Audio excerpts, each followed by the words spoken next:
My daughter invited me to a Christmas dinner with the family, promising warmth and reconciliation after my betrayal. At the table sat me, my son-in-law, my daughter, my grandson, and a man in a suit whom I didn't know, cold as ice. When I asked, "What's your name?" he remained silent, and then a text message came from an unknown number. "Sir, run away immediately. You won't believe what happened next." The Mont Blanc 1924 caught the morning light just right, the gold nib gleaming as I turned it between my fingers. December sunshine streamed across my terrace, warm for Sarasota. Even in winter, the Gulf stretched out blue and endless, a couple of boats drifting by. I had my coffee, my collection spread across the patio table, and nothing but time. Then my phone buzzed. Emily's name lit up the screen. I fumbled the pen, caught it just before it rolled off the table. Daddy, it's me. I can't stop thinking about what happened. I'm so sorry. Please, can we? Her voice cracked, actual tears from the sound of it. Emily, slow down. What's going on? I miss you. Ryan and I, we were wrong. So wrong. Can you come for Christmas dinner, just family? Like when I was little? You haven't called in 3 weeks. The words came out harder than I meant. But 3 weeks of silence after what they'd pulled takes some explaining. I know.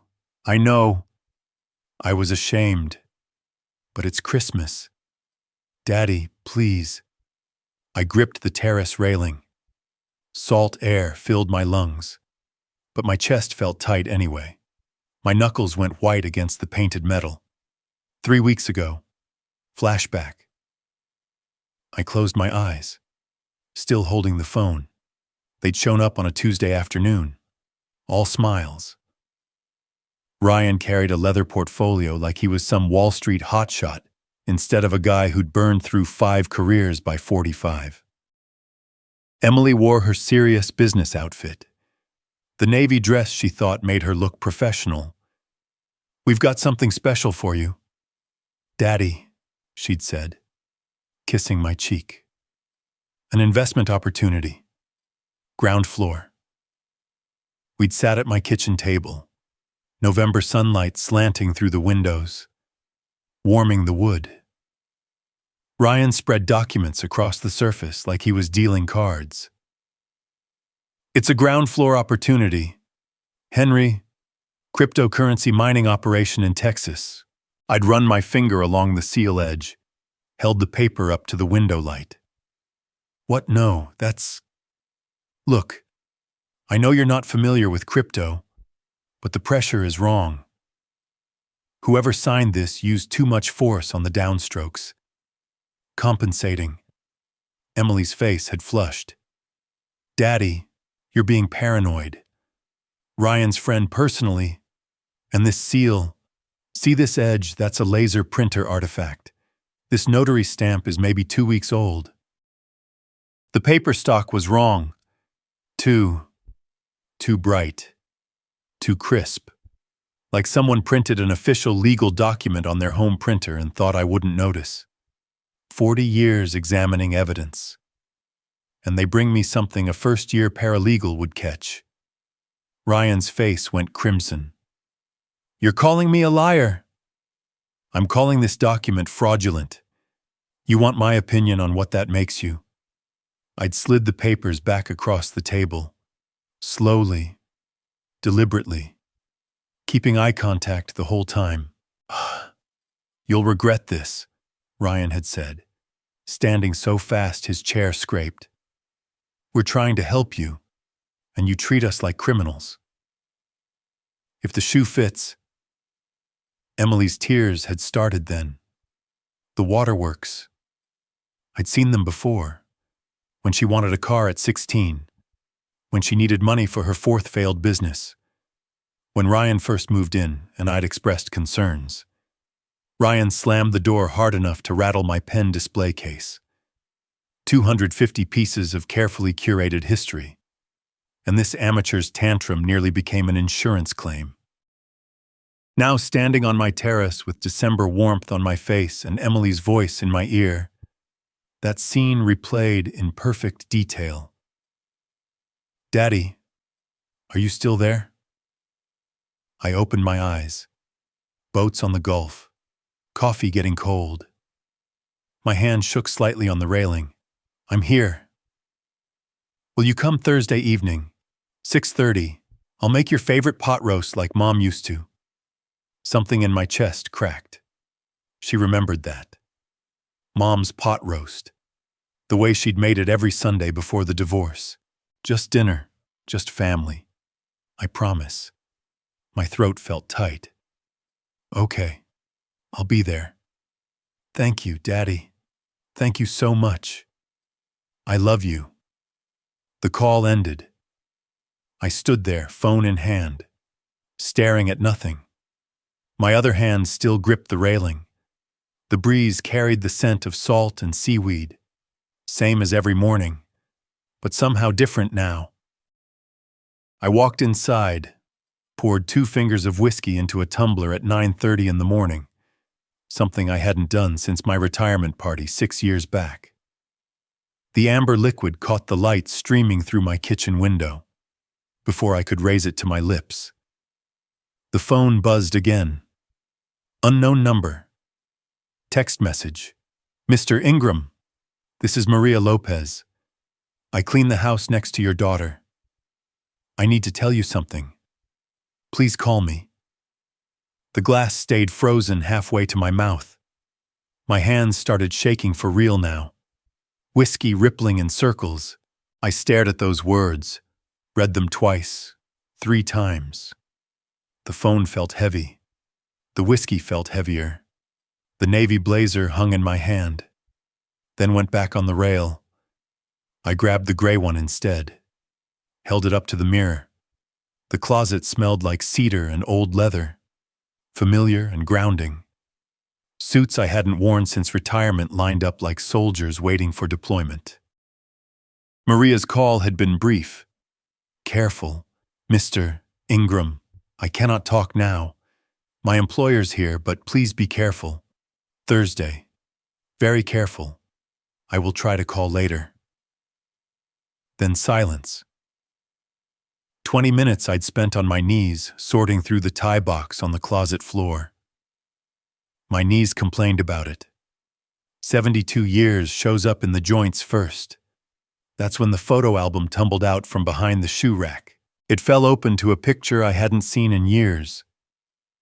Emily, maybe 8 years old, gap-toothed smile holding up a sandcastle trophy from Siesta Key Beach.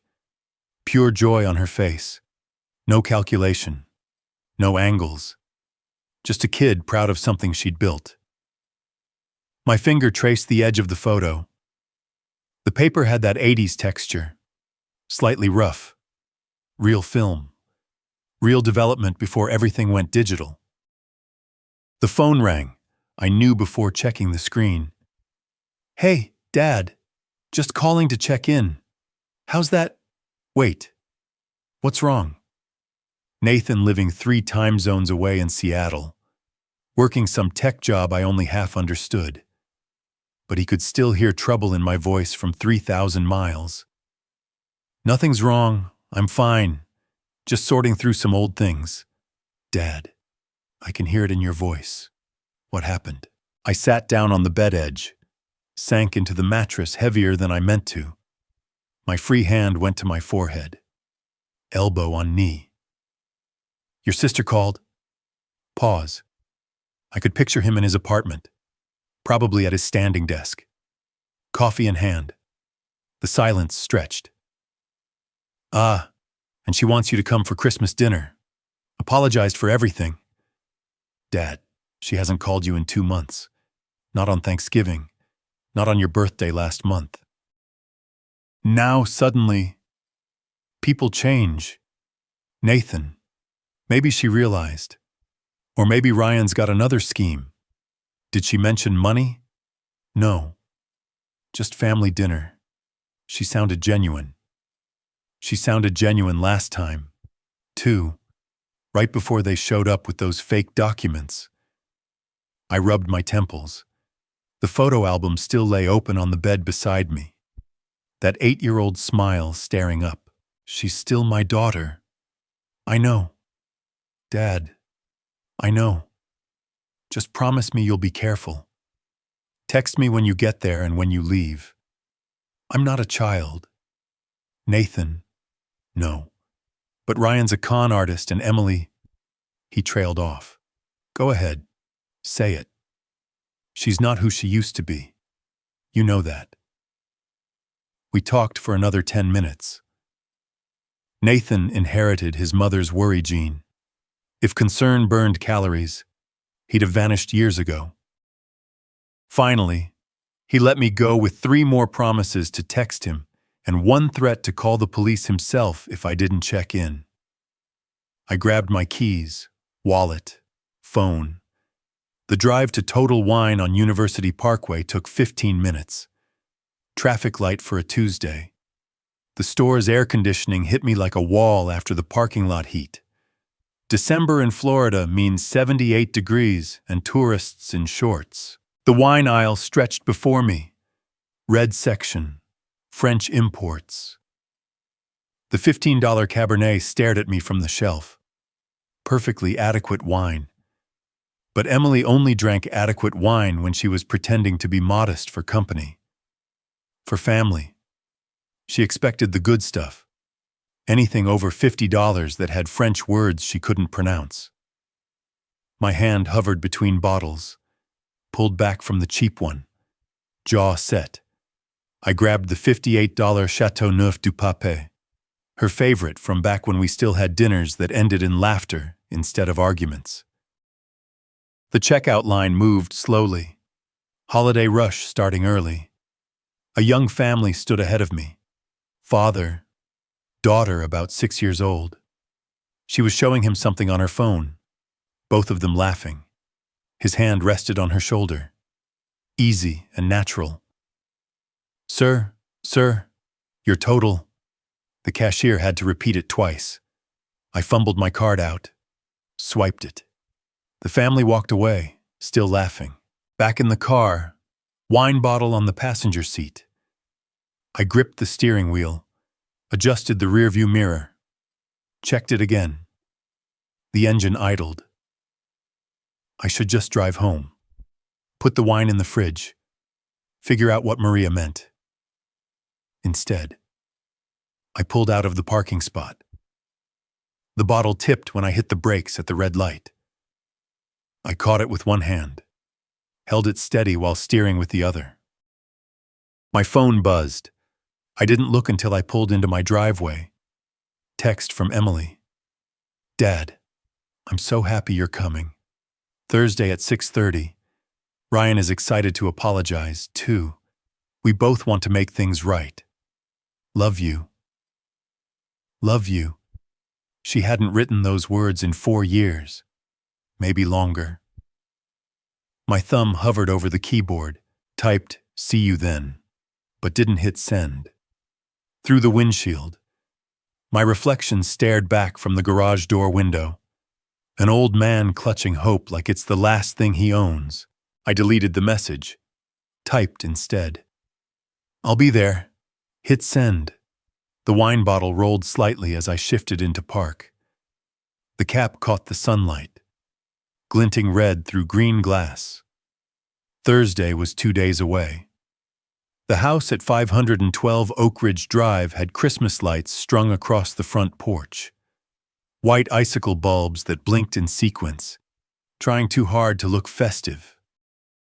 I sat in my car for 30 seconds before getting out, gripping the wine bottle by the neck like it might escape. The doorbell barely finished chiming before Emily yanked the door open.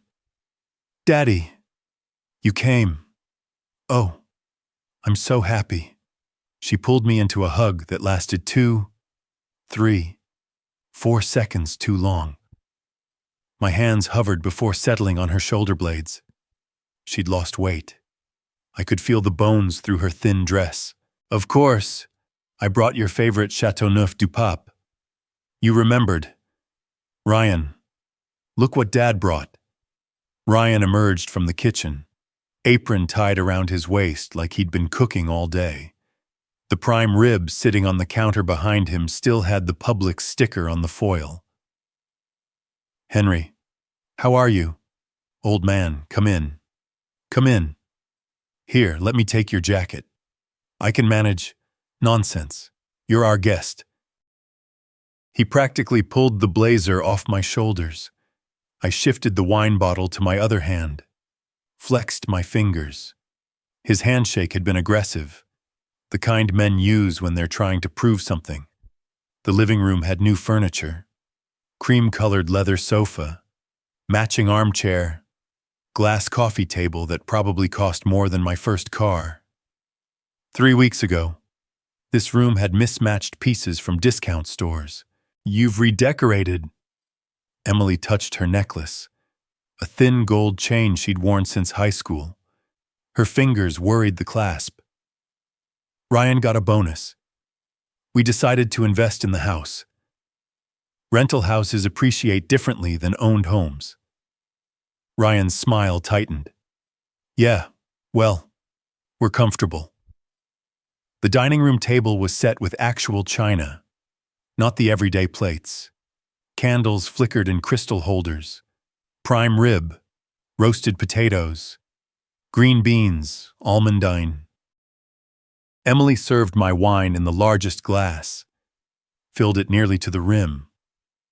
Ryan was trying to bond over sports, unfortunately. He'd apparently gotten his Buccaneers information from someone who'd never actually watched football. I'd seen better stats on fantasy league forums run by middle schoolers.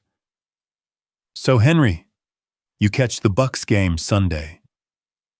I did. That interception in the third quarter. Right. Baker Mayfield's having an incredible season. 32 touchdowns, 25 interceptions.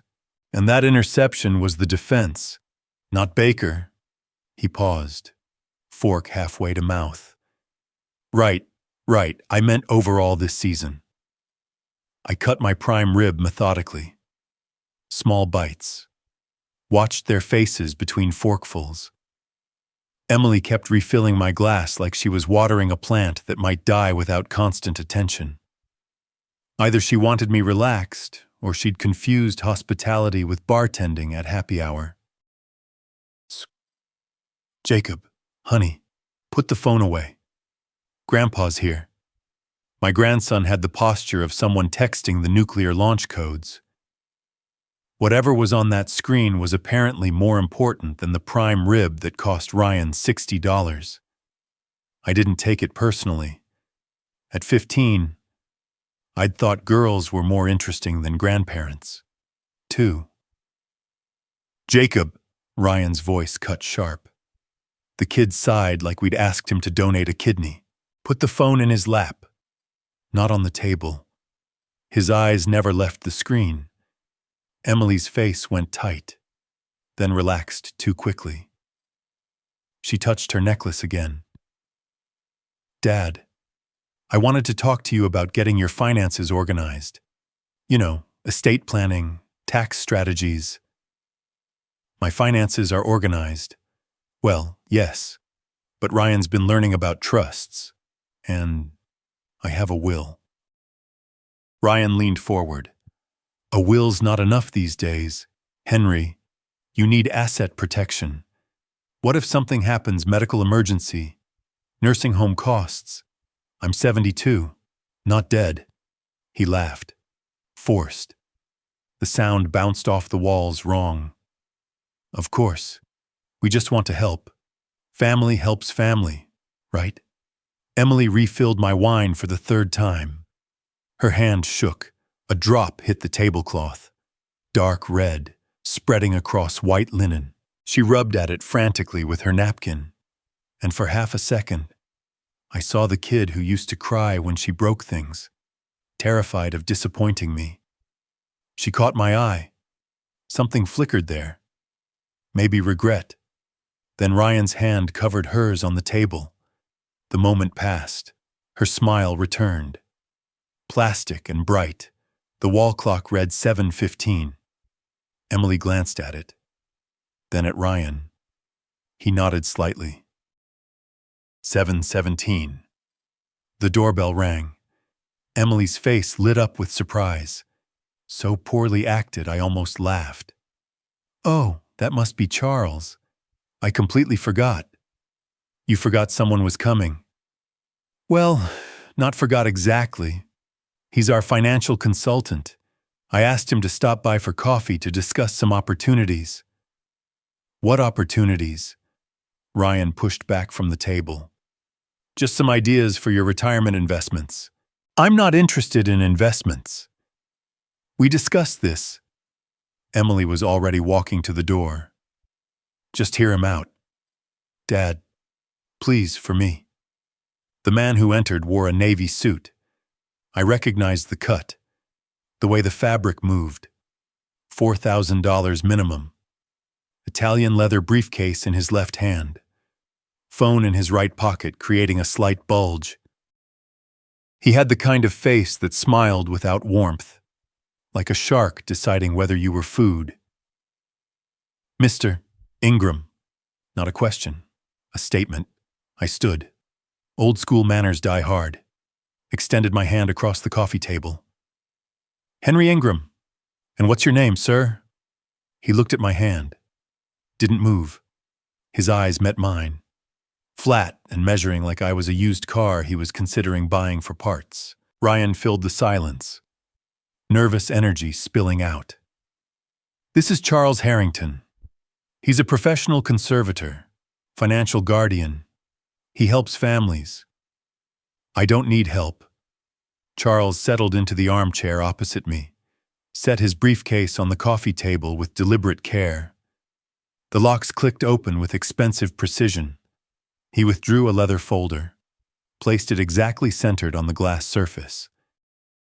"That's often what people say. Mr. Ingram."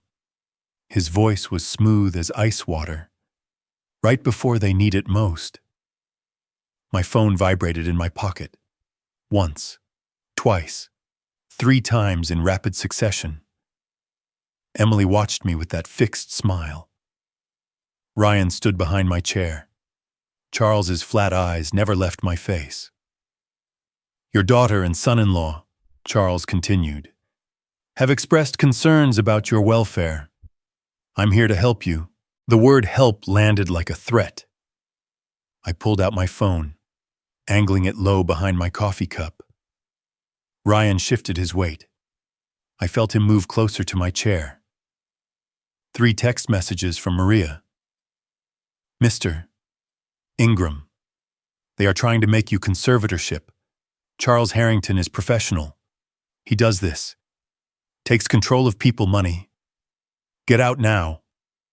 This is trap. My face must have drained of color. The phone felt heavy in my hand.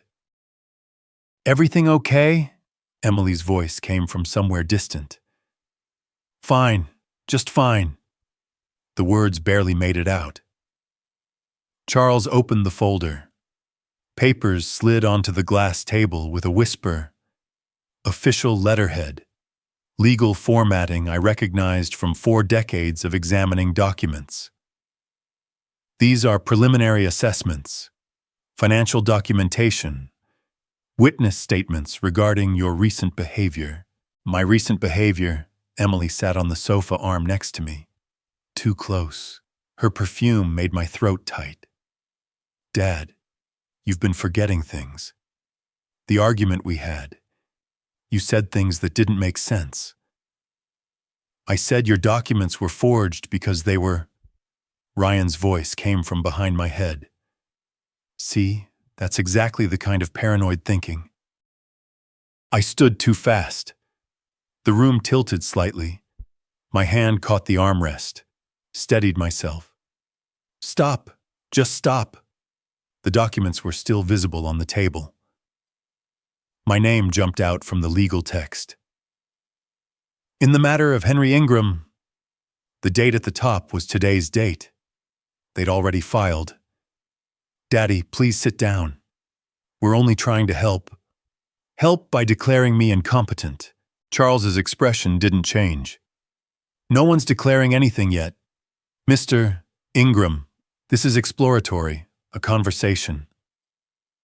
My heart hammered against my ribs. Vision narrowed to tunnel focus on the door. The room felt smaller, air thicker. 40 years catching predators, and I'd walked right into their parlor. Conversation's over. I grabbed my coat from the rack, fumbled with the buttons, missed the first one, had to restart. My hands shook. I don't feel well. Heart palpitations. I need to leave now. Emily followed me to the door. Dad, wait. You can't drive if you're... I can drive.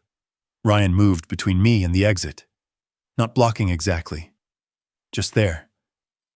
Maybe you should sit down. Henry, we can call you a doctor. Move. My voice came out harder than I meant. Please. He stepped aside slowly. Charles remained in the armchair, calm as someone watching television. Drive safely, Mr. Ingram. We'll be in touch. The hallway mirror caught my reflection as I passed. Pale, scared, old, behind me, through the doorway. Charles pressed his phone to his ear. His lips moved. He was smiling. Outside, the Christmas lights blinked their stupid pattern. My car keys slipped through my fingers twice before I got the door open. Charles stared at me like I was a specimen in a jar. I'd met friendlier people at the DMV. At least DMV employees eventually acknowledged you existed, even if it was just to tell you that you were in the wrong line. I backed out of the driveway too fast, brakes squealing. My phone buzzed. I pulled over at the stop sign, hands shaking so hard I could barely hold it. Text to Nathan. You were right. Leaving now. Call you from home. His response came immediately. What happened? Later. Not safe to text and drive. Through my rearview mirror. Headlights turned on at Emily's house. A black Mercedes SUV pulled out of her driveway. Charles's car. It turned the opposite direction away from me. I took a breath. Another. My hands gripped the steering wheel. I'd buttoned my coat with all the coordination of a man defusing a bomb while drunk. Ryan probably added inability to work simple fasteners to his list of reasons I was incompetent. The phone rang. Unknown number. I stared at the screen, finger hovering over the answer button. Let it go to voicemail. The notification popped up immediately. I pressed play. Henry. Emily called me yesterday. Said you might need some legal help. Give me a call, buddy. Let's catch up. Robert Thompson, my attorney, my friend. Emily had called him yesterday, before tonight's dinner, before I'd decided I needed a lawyer. My stomach dropped. They'd been planning this for days, maybe weeks. The dinner, the documents, Charles's precisely timed arrival, everything calculated. And they'd already started poisoning my resources, reaching out to Robert with whatever story they'd invented, setting the stage so when I called for help, he'd already have their version in his head. I sat at the stop sign for 30 seconds. A car behind me honked. My phone buzzed again. Text from Emily. Dad, you forgot your wine. I'll save it for next time. Please drive safe. Love you. The wine I'd brought, still sitting on their counter. $58 of Chateauneuf du Pape that I'd carefully selected because I remembered it was her favorite. They couldn't even let me leave with my dignity. I pulled away from the stop sign, headed toward Fruitville Road. My house was 12 minutes away. Nathan was 3 time zones away. Robert was compromised. Maria was risky helping me. I was 72 years old, alone with a daughter trying to declare me incompetent, and a son-in-law who positioned himself between me and doors like a bouncer at a club for people who scheme against their relatives. Not a huge market, but apparently there's demand. The Christmas lights on the houses blurred past, festive, cheerful, oblivious. My phone rang again. Nathan. This time I answered. Dad, what the hell happened? They tried to serve me with conservatorship papers at dinner. Silence. Then, I'm getting on a plane tonight. No, don't. I need to think. I need to. My voice cracked. I cleared my throat.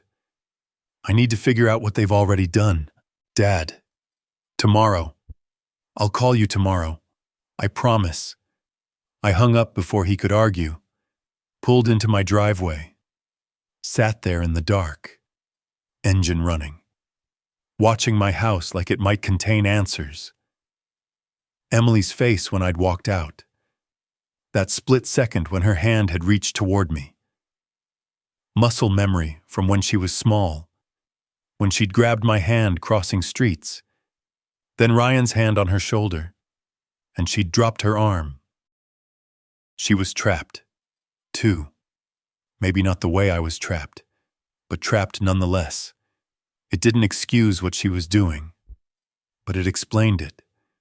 I killed the engine, walked inside, poured 4 fingers of whiskey. My hands had stopped shaking, but the glass still rattled against the counter when I set it down. The house keys slipped through my fingers twice before I got the door open. I didn't turn on the main lights, just navigated through the dark to my office, desk lamp clicking on with a yellow glow that made everything feel smaller. My hands still shook when I opened my laptop. The screen's blue light hurt my eyes. I typed Charles Harrington, Conservator, Florida into Google, made 3 typos, had to retype it, hit enter. The first result loaded, Tampa Bay Times 9 months ago. Controversial guardian accused of elder abuse. Families seek justice. I leaned close to the screen. Reading glasses forgotten somewhere between Emily's house and here.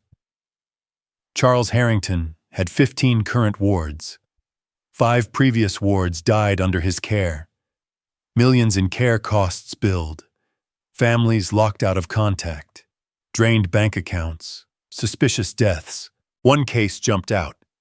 78-year-old man moved to a facility 200 miles from his family. 7 months later, dead. Estate valued at $950,000. Final balance $4,000. I scrolled faster. More articles, court documents, complaints filed with the state, all dismissed. Halfway through the second article, I shoved back from the desk, stumbled to the bathroom. Dry heaved over the toilet. Nothing coming up but bile and panic. I splashed water on my face, wiped my mouth with the back of my hand, stared at myself in the mirror, pale, old, terrified. Returned to the computer. One victim's family described Charles as a predator with a law degree. I'd have laughed if I wasn't currently on his menu. At least predators in nature kill quickly. My phone buzzed at 8:45.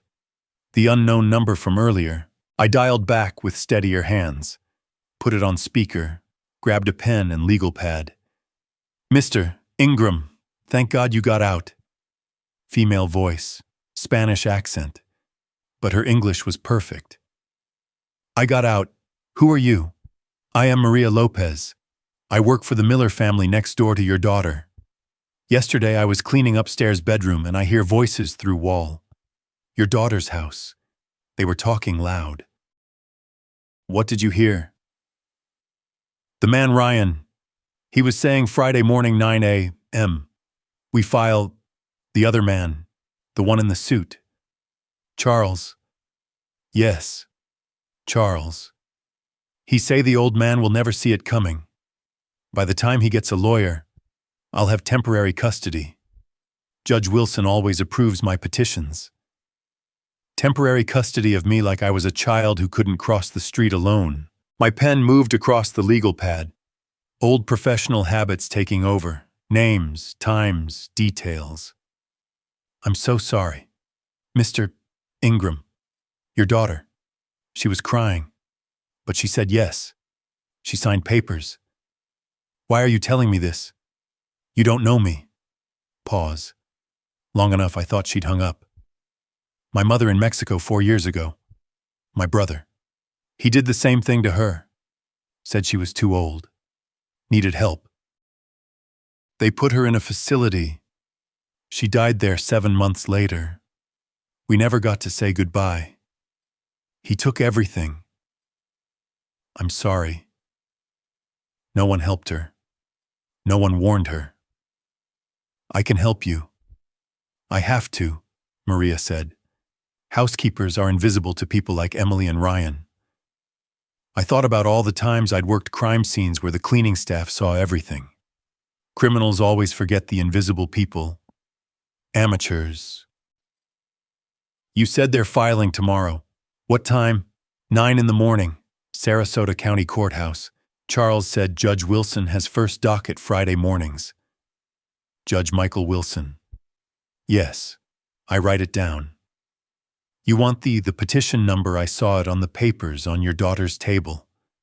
You saw the actual papers. I was dusting. They leave everything out. They don't see housekeepers. We are invisible. Their mistake. Yes. Give me that number. She rattled off details. I wrote them all down. Petition number. Filing time. Judge's name. Witness statements prepared by Emily. Ryan. Charles's professional assessment. Claims forgetful. Paranoid. Making wild accusations about fraud. Needs protection from himself. I'd spent 40 years examining forged documents. Now I was the document being forged. Incompetent. Failing. Dangerous to myself. The irony would have been delicious if it wasn't potentially fatal. Mr. Ingram, are you still there? I'm here. Thank you. Maria, you're risking your job for this. Is not just job, is doing right thing. My mother, she deserved someone to fight for. We hung up. I sat motionless for a full minute, then walked to the terrace, gripped the railing. The Gulf stretched out black and empty. Waves I could hear but not see. My phone had been buzzing during the call. Text from Nathan. Dad, you home safe, answer me. I texted back. Home. Researching. Call you tomorrow. His response came immediately. What happened at dinner? Worse than we thought. Much worse. Not ready to talk. Trust me. I'm booking a flight. Not yet. Let me think. We'll call morning. I went back inside, pulled out a fresh legal pad, wrote counter strategy at the top in capital letters, stared at the blank page beneath it. 9 hours until they filed. 9 hours to figure out how to fight a predator who owned judges, had 15 current victims, and had just added me to his list. The phone rang. Unknown number different from Maria's. I answered cautiously. Hello, Henry. Henry Ingram. It's Robert Thompson. I got your number from the Florida Bar database. Listen, I just heard the most disturbing thing from a colleague. Some conservator named Charles Harrington is apparently targeting you. Henry, I've known you 35 years. This is outrageous. You need legal help immediately. And I'm offering my office tomorrow morning. 8 a.m. We'll stop this cold. Robert sounded genuine. Concerned. Perfect. Too perfect.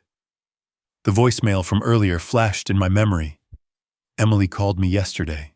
My gut screamed warning, but my options were vanishing faster than my confidence. 8 a.m., I said slowly. I'll be there. You're doing the right thing. Henry, get some sleep. I've got this. I hung up. Stared at the phone. Trap or lifeline 12 hours to decide if paranoia was wisdom or madness. Robert Thompson's office was on the 10th floor of a building on Main Street. Glass and steel. Professional but not ostentatious. I checked the directory in the lobby, took the elevator up, stood outside the frosted glass door, reading Robert Thompson, attorney at law, steadied myself, opened it. Henry Ingram, get in here, you old friend. Robert came around his desk with open arms. I accepted the hug, but my body stayed stiff. If he noticed, he didn't show it. How long's it been? 12 years? 15, since the Carter forgery case. Right. You testified. Nailed that guy on the signature analysis. Judge called your work devastatingly thorough. Coffee, please. Black. Robert had photos of his family on the desk. Wife, 3 kids, Labrador retriever, the American dream in gilded frames. Made me wonder if they knew Daddy's law practice specialized in elder cases for commission. Probably not a dinner table topic. Still sharp as ever, I bet. So, Emily said you needed help with some kind of guardianship issue. I paused. That's one way to put it. Start from the beginning. I told him everything. The forged documents 3 weeks ago. The dinner. Charles's arrival with conservatorship paperwork. The escape. Maria's warning. The articles about Charles's previous victims. Robert took detailed notes on a legal pad. Asked pointed questions about my finances. Daily routine. Medical history. They're filing this morning, 9 a.m. Sarasota County.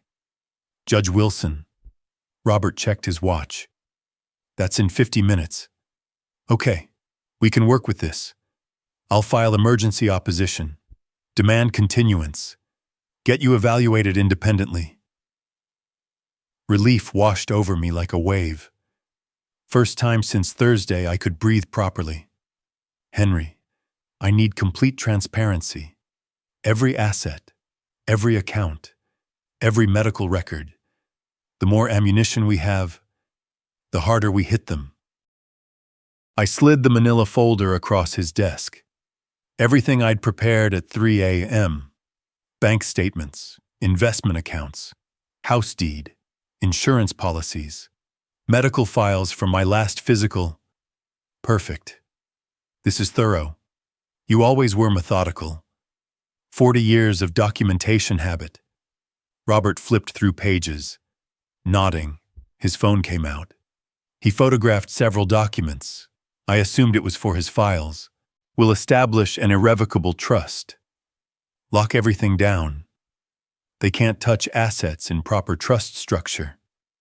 You'll need to sign some documents, but I'll have them ready by end of day. How fast can we move? Opposition filed by 2 p.m. Emergency hearing requested for tomorrow. Henry, I promise you they picked the wrong man to mess with. I leaned back in the leather chair, closed my eyes briefly, accepted a second cup of coffee.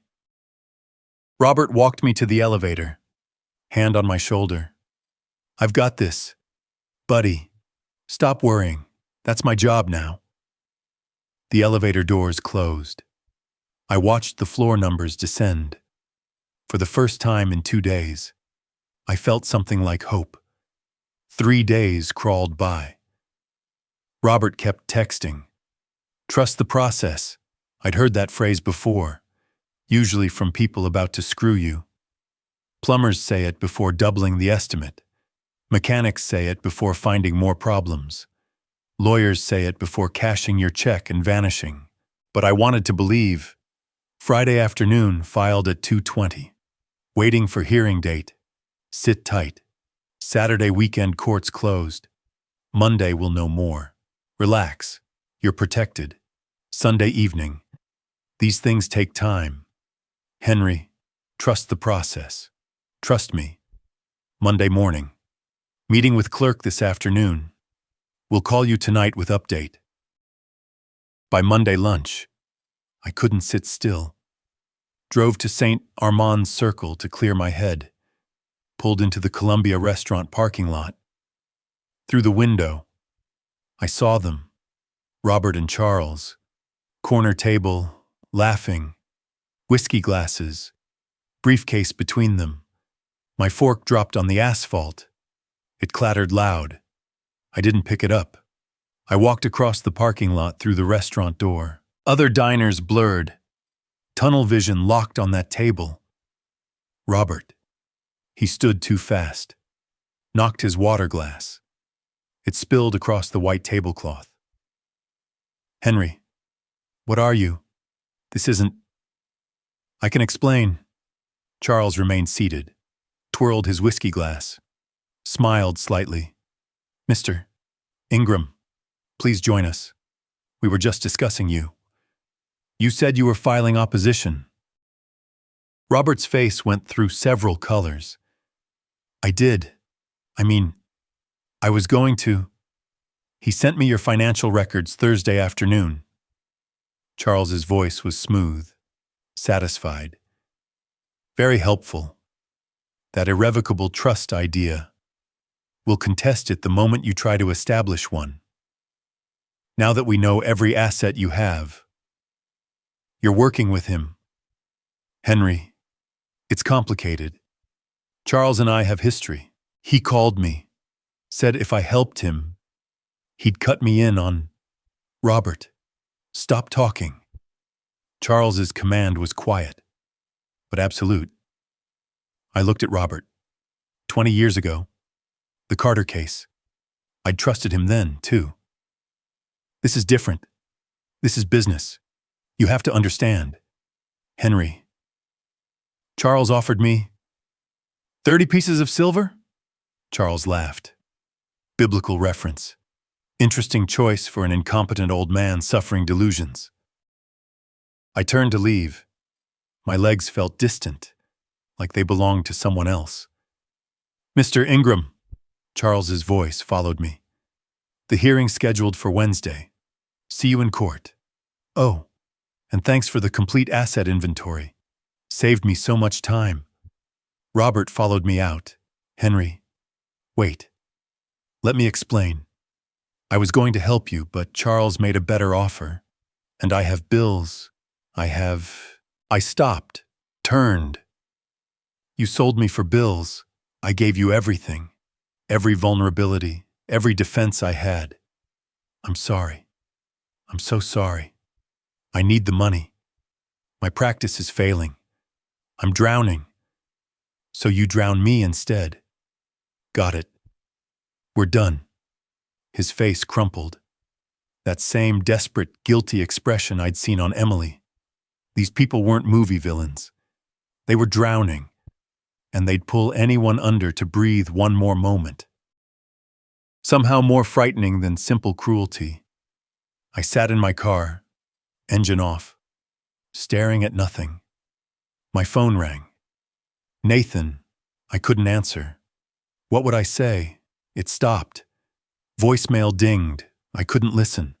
A knock on my window made me jump. A woman, 40s, professional attire, camera bag over shoulder. She held up press credentials. Sarasota Herald Tribune. Mr. Ingram, I'm Sarah Mitchell. I've been investigating Charles Harrington for 14 months. I saw what just happened in there. I think we can help each other. Another trap. Another betrayal. But her eyes weren't calculating like Charles's or guilty like Robert's. They were angry. She was hunting Charles, too. I unlocked the door. Get in. But if you screw me, I've got nothing left to lose. She slid into the passenger seat. Same. Harrington destroyed my uncle. I'm going to destroy him back.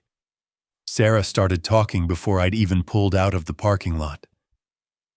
Her words came fast, hands moving, sketching connections in the air between us. 14 months. That's how long I've been hunting Charles Harrington. Your uncle, Thomas Mitchell, 75 years old, sharp as anyone I knew. Charles got guardianship after my aunt died. Said he couldn't manage alone. Within 7 months, he was in a facility 350 miles away. I merged onto Tamiami Trail, driving on autopilot. My hands were steadier now, purpose replacing panic. We couldn't visit. He claimed he was too fragile for family stress. He died 9 months later. I'm sorry. He had $720,000. We got $15,000 after his administrative fees and care costs. He billed $50 per 15-minute visit, claimed he visited 4 times a week for 9 months. Sarah's uncle's billing made me want to laugh or scream. $50 per 15-minute visit, $200 per hour. Brain surgeons make less. Charles didn't even have the decency to overcharge at a reasonable rate. You couldn't sue. We tried. He had every document perfect, every signature notarized, every expense itemized. The system protects him. So you became a journalist. So I became a weapon. She pulled out her phone, started scrolling. I've documented 15 current wards, 5 suspicious deaths, $9.2 million in fees over 4 years. But I need someone willing to go public. Every family is too scared or too broken. Until now. Until you. We pulled into my driveway. I killed the engine, but didn't move.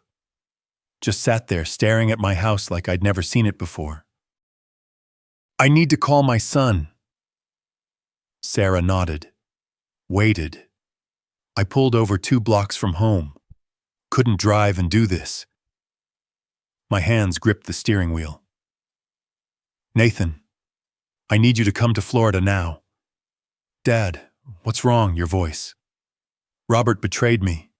Gave Charles everything. All my financials, medical records, strategies. I'm exposed. And the hearing's tomorrow. And I have nothing. My voice cracked. Actual crack.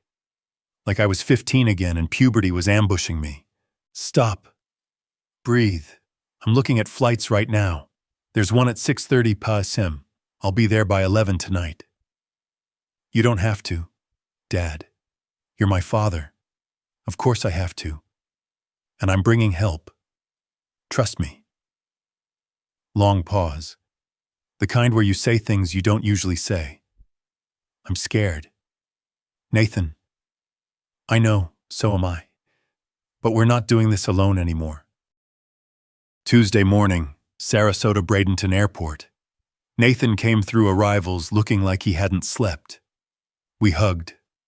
Long time. He felt my ribs through my shirt. When did you last eat? I don't remember. He guided me toward his rental car. Sarah met us in short-term parking. They'd coordinated without telling me. My dining room became war room. Laptops, legal pads, coffee cups multiplying like rabbits. Here's what we do, Sarah said. Charles's argument is you're incompetent. We prove otherwise. Video documentation every day. Multiple times. How does that help legally? It doesn't directly. But when I publish this story with video evidence, public pressure changes everything. Judges hate media scrutiny. Nathan set up his camera on a tripod. Dad, just talk about what you did today. I felt ridiculous, but I talked about my forensic work. 400 court cases, 93% conviction rate, how forgers rush, missed pressure patterns, hesitation marks. Real signatures are confident. Forgeries are careful. Careful looks different. I finished the Tuesday New York Times crossword in 11 minutes. Wednesday is usually harder. Sarah suggested we wait for Wednesday's puzzle. I told her we weren't making a circus act.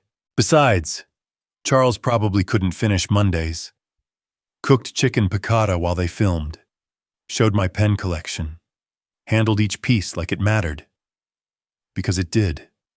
Wednesday, Sarasota County Courthouse. I sat in the gallery, not a defendant yet. Watched Charles present his petition. Robert sat at Charles's table like a loyal dog. I half expected him to bark when Judge Wilson entered. Sarah filed an amicus brief. Sarasota Herald Tribune backing. Judge Wilson's face went sour.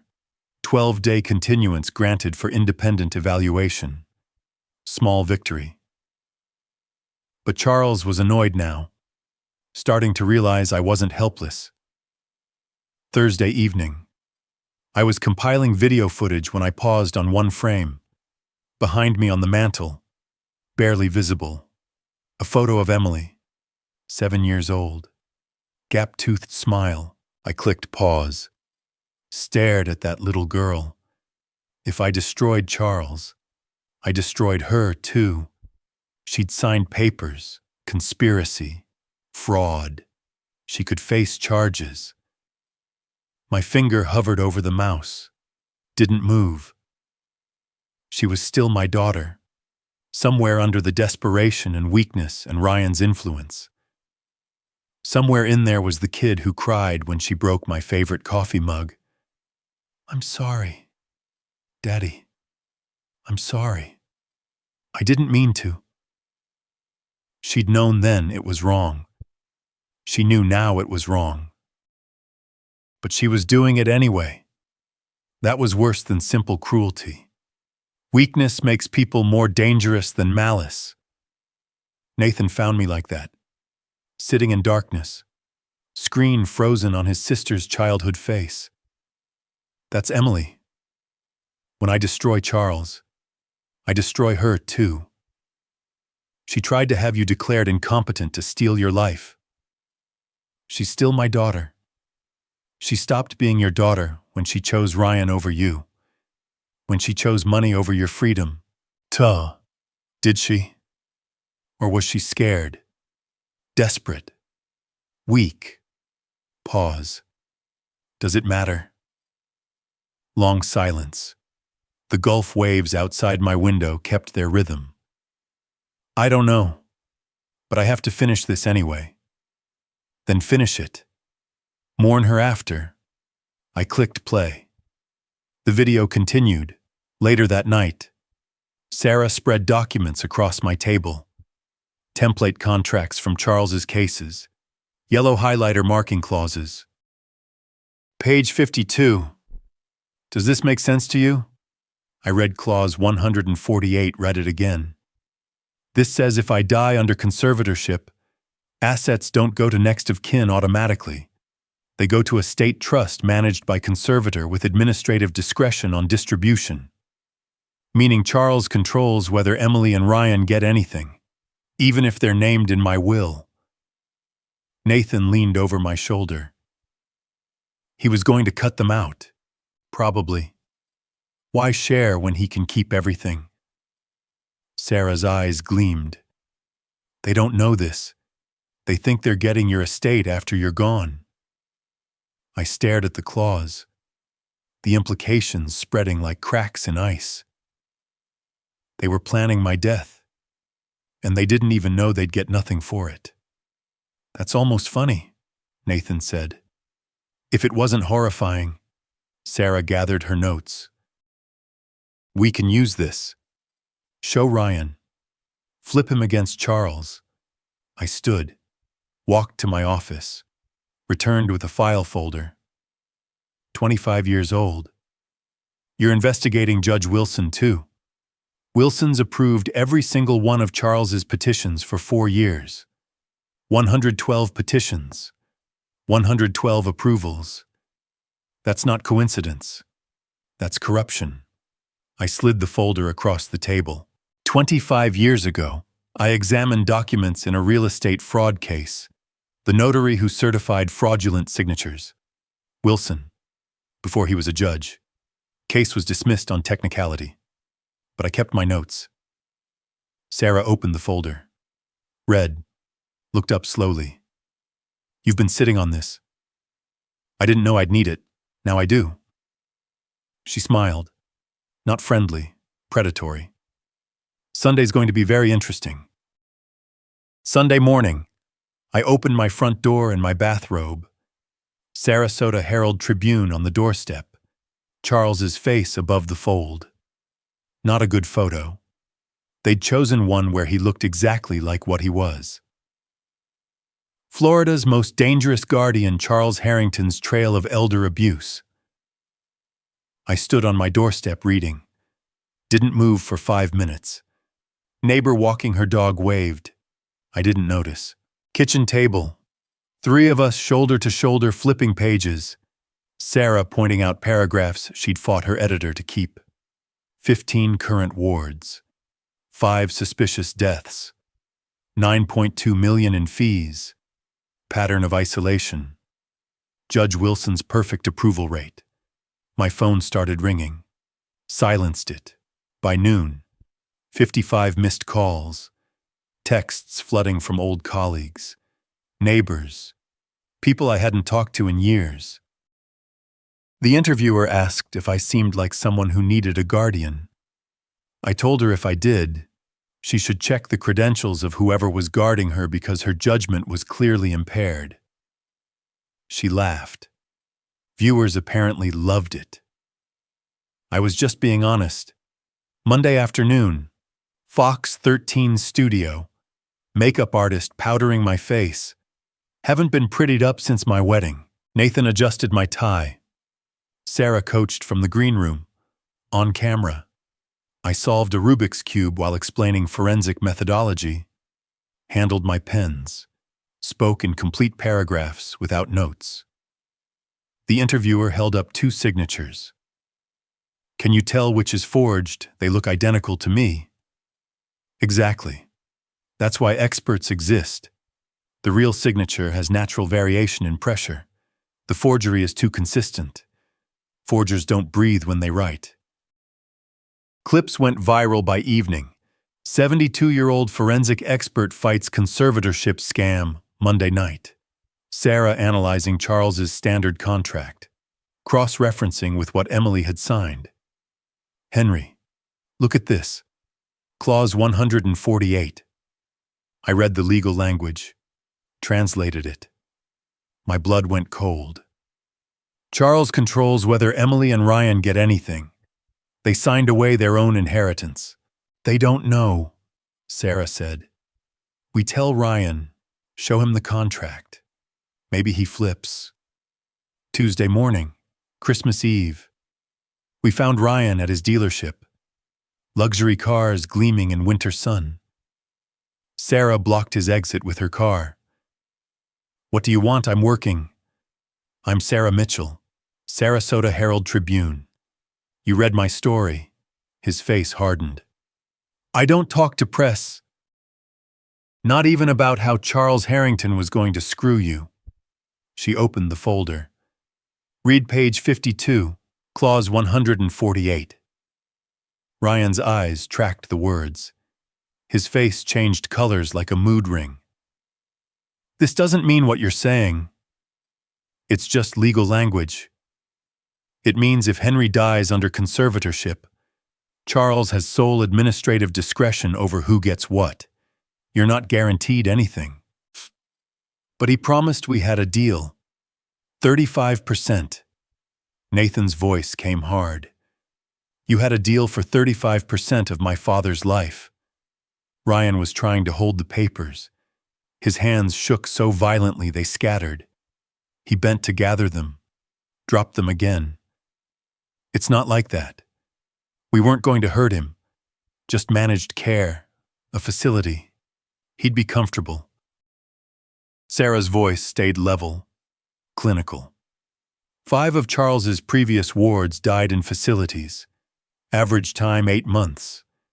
Average estate remaining less than $6,000. Ryan slid down the side of his car. Sat on the asphalt in his $6,000 suit. Ryan Thompson, who sold luxury cars and wore designer clothes, sat in a parking lot crying like someone had told him Santa wasn't real. Oh, God. Emily, what did we do? You tried to destroy an innocent man for money you were never going to get. The gambling debts. I owe $145,000. They said I had no choice. Everyone has a choice. You chose wrong. I was listening on speakerphone in Sarah's car, parked 60 feet away. Watching through the windshield, Ryan's voice came through broken. Charles said it was easy. He'd done it before. It would take 4 months. Henry would be comfortable, and we'd be free. Free of debt. And if Henry died in care, whisper. Charles said old people die in facilities all the time. Natural causes. No one questions it. I couldn't stay in the car. Opened the door. Walked over. You plan to murder me? Ryan heard my voice. Recoiled like I'd hit him. Henry. Oh God. Henry, I didn't mean. We weren't going to. Get up. You're sitting in a parking lot crying about consequences. He looked up at me. Tears and snot running down his face. I want you to testify against Charles. Court hearing in 7 days. You're going to tell the judge everything. If I do that, I'll go to jail. My hand tightened on Sarah's phone. Ryan was the man who tried to steal my life, but he was also desperate and broken and manipulated. Did he deserve jail? Did I want to be the one who put him there? I looked at Nathan. His face was hard. He tried to kill you, Dad. Sarah stayed neutral. Your call. I closed my eyes. Opened them. Get up. You're testifying. Mercy. Justice. I don't know anymore. But this has to end. Ryan stood, wobbling, broken. Okay, I'll do it. I'll testify. Tuesday evening. My house. Christmas Eve. Sarah's phone rang. Unknown number. She answered. Woman's voice.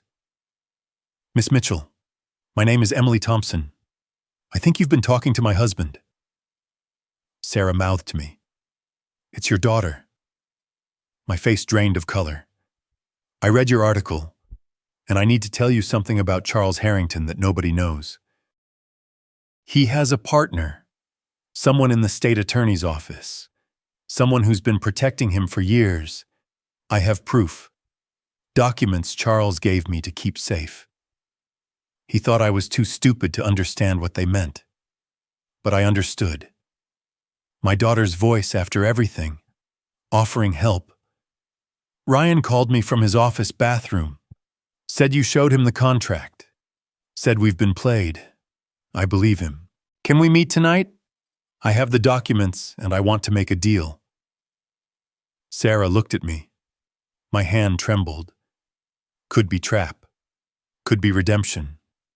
Could be both. I nodded. Sarah spoke into the phone. Where and when? Emily stood on my doorstep holding a banker's box. Christmas Eve, 8 p.m. I hadn't seen her face in weeks. Emily, Daddy, can I come in? I have something you need to see. Long pause. Don't call me that. Her face crumpled. Recovered. I'm sorry. I know you don't believe me, but you're right. I don't. Why are you here? Charles gave me documents to keep safe.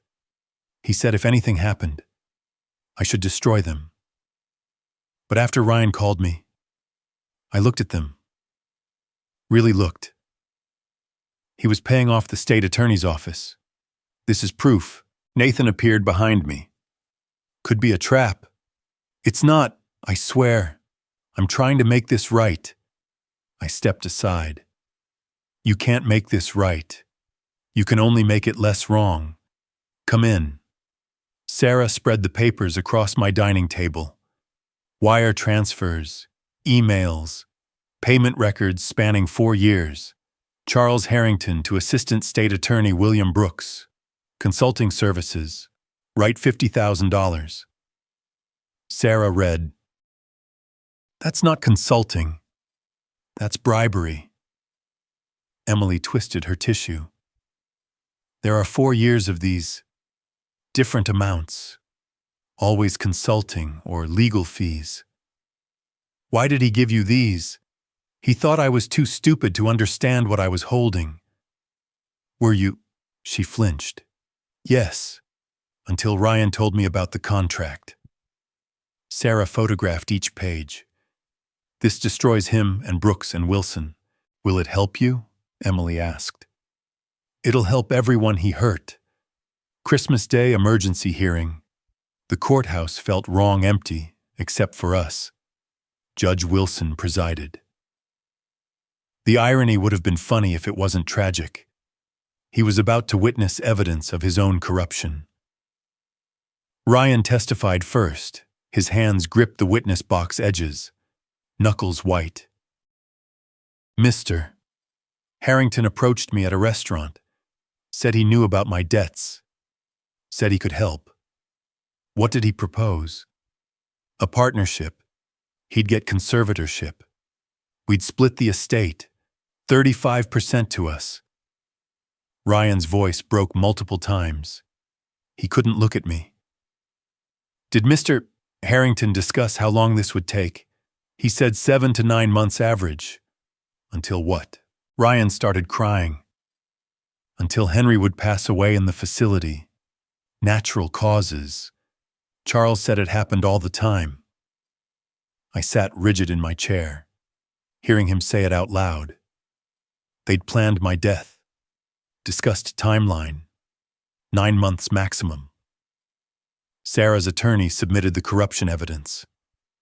Charles's lawyer scanned the documents. His face drained of color. Charles sat with his jaw clenched, hands flat on the table. Only his eyes moved, scanning for exits that didn't exist. The state investigator stood, approached Charles's table with handcuffs. Mr. Harrington, I need you to stand. Charles stood slowly, composed. This is harassment. I am a licensed professional guardian. You have the right to remain silent. The handcuffs clicked. Charles maintained dignity right until that sound. Then his expensive Italian briefcase fell open, spilling papers everywhere. His attorney scrambled to pick them up. Charles couldn't help. His hands were cuffed. The metaphor was so obvious it was almost offensive. They let him pass my table.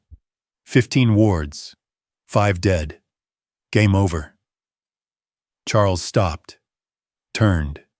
His mask finally cracked. You were supposed to be easy. A lonely old man. How did you? 40 years catching people like you.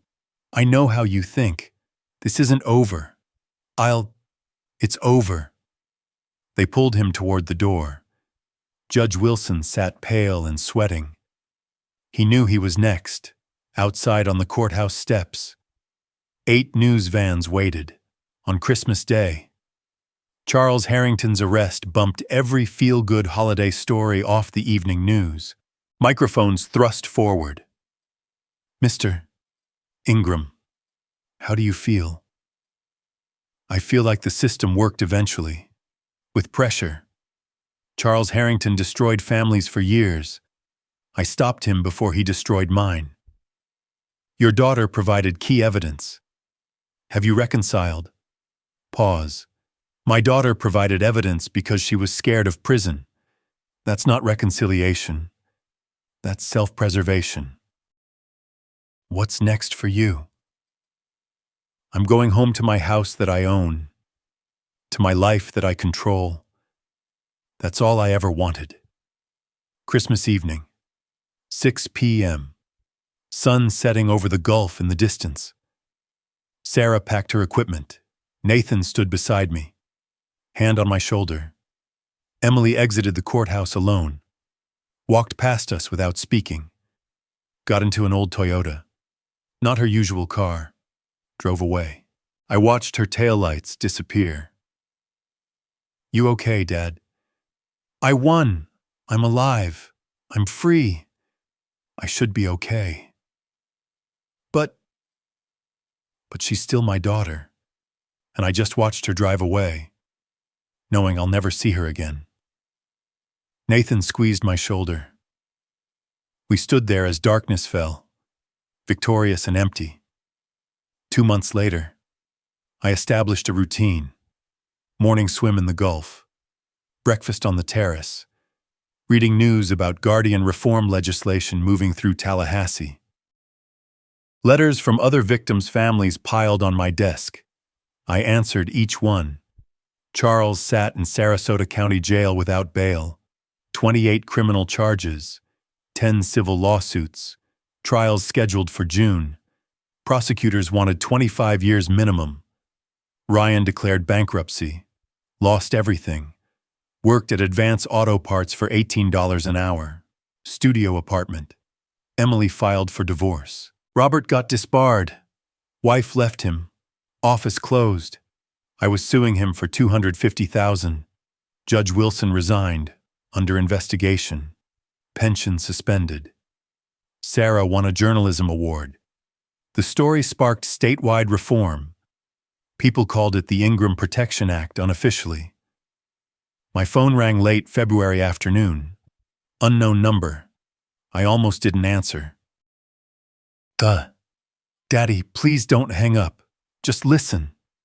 Emily's voice broken, hesitant. I'm listening. I'm so sorry. I mean it now. I see what I did. I was desperate and scared. And Ryan kept saying it would be okay, that you'd be comfortable, that we needed the money. I just went along. You signed papers to have me declared incompetent. I know it was wrong. I've lost everything. My job, my house, my marriage. Jacob barely speaks to me. I'm working reception at a doctor's office for $16 an hour. I can barely afford our apartment. My hand stayed steady holding the phone. No tremor. And you're calling because you're my father. Because I made a terrible mistake. Because I'm asking for forgiveness. Are you asking for forgiveness or money? Pause. Both. I don't know. I need help. Yeah. You tried to steal my life. Not my money. My life. Charles's wards died. 5 of them. You signed papers that could have made me number 6. I didn't know about the deaths. I swear. You didn't ask. You didn't care. You saw money and took it. Please, I can't lose you. You're my father. I was your father. Past tense. You made your choice.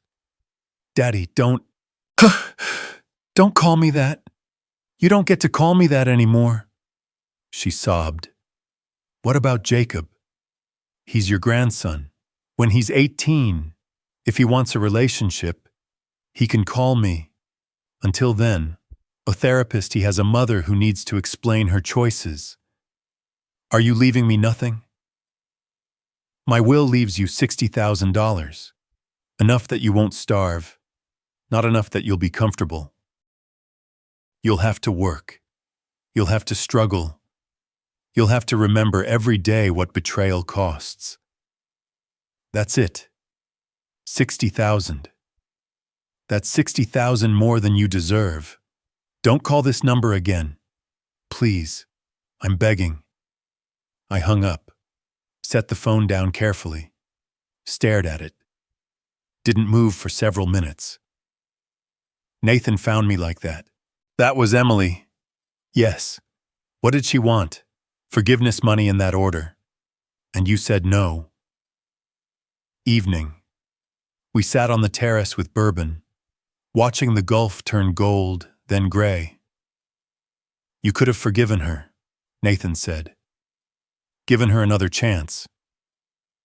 Could I? She didn't apologize until she lost everything. That's not remorse.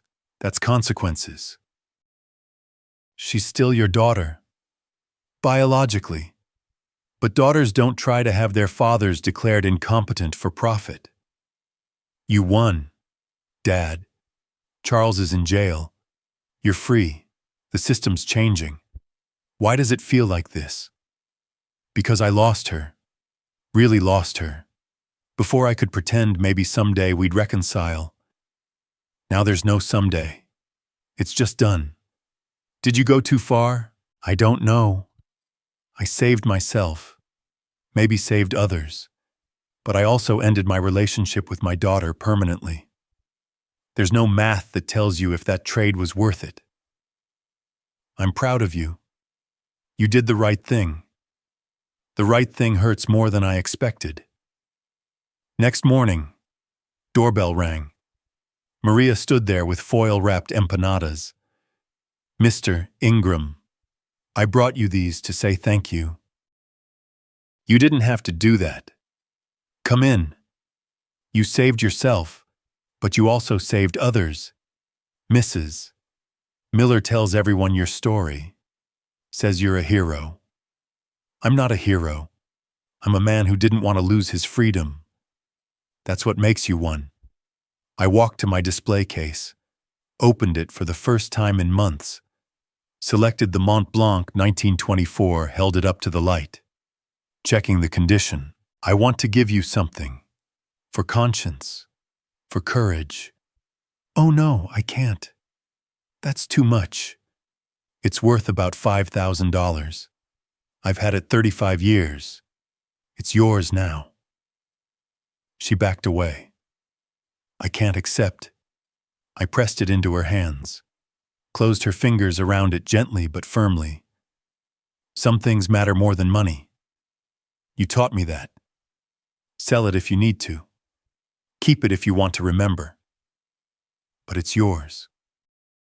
She cried, "Thank you. Thank you.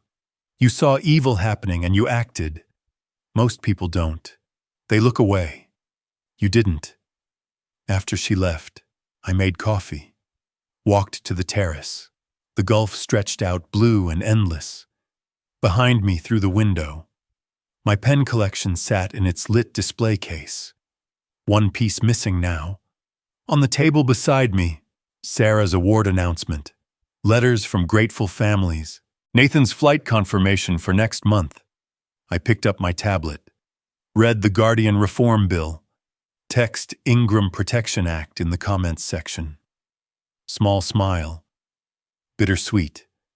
I protected myself, protected others.